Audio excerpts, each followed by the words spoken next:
changed, and I received 40% change in district as I got to know a lot of new best friends and good buddies. In 2011, I was assured that no problem, and I got over 40% new friends and new buddies. 40% 2 decades in a row. And as I have said, how in the world are people supposed to hold me accountable if they don't even know who represents them?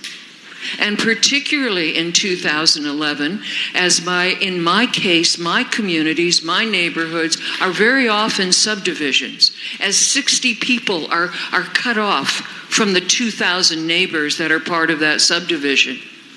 Now, in 2001, it was pretty obvious exactly what happened, because I was the westernmost Democrat, and if you put the most Democratic strength into the eastern districts, then my district became significantly more competitive. But in 2011, even though I followed it as closely as I possibly could, looking at all of the public records that were available, it was not until almost a decade later, as I'm reading the court briefs, that I understand light bulb goes on, that the whole idea of one man, one vote, 1% differential, wasn't done for some criteria, but it was done specifically to be able to use the smallest possible unit of subcensus tracts and pack blacks into as few districts as possible of influence. And by doing that statewide, it was hidden as to what the intent was.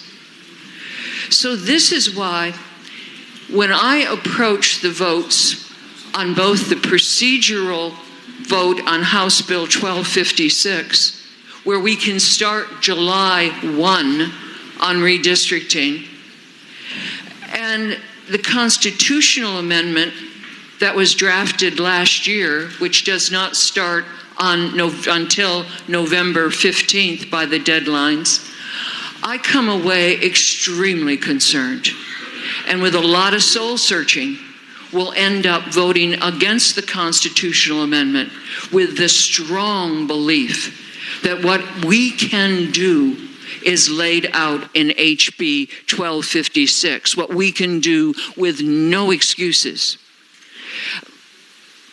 Let me expound on that for just a little bit.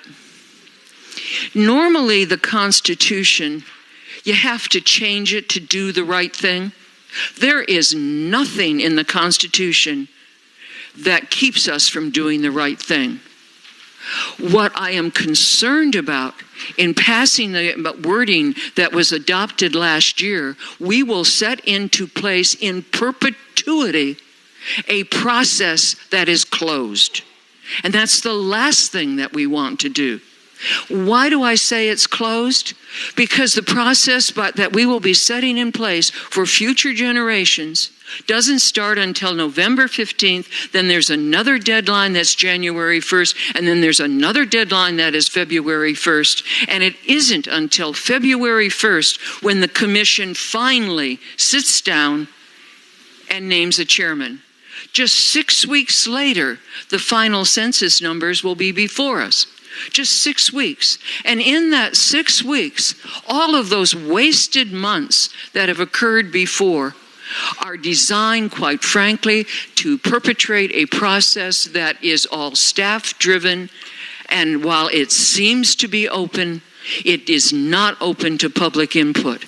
We can start under 1256, no later than October.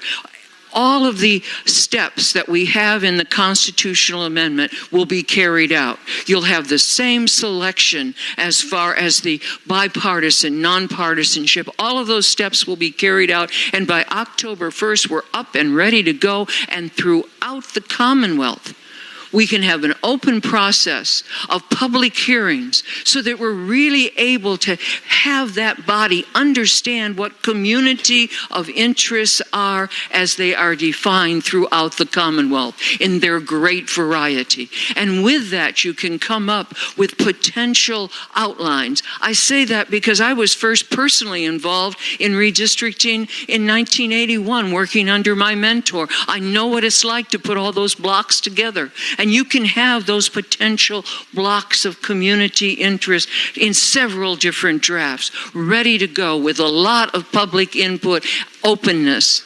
And then, when the final figures come out in approximately the April timeframe, then you can refine it. But meanwhile, what you are refining is an open public process, not setting into place this very closed system that will be staff-driven and hidden behind closed doors.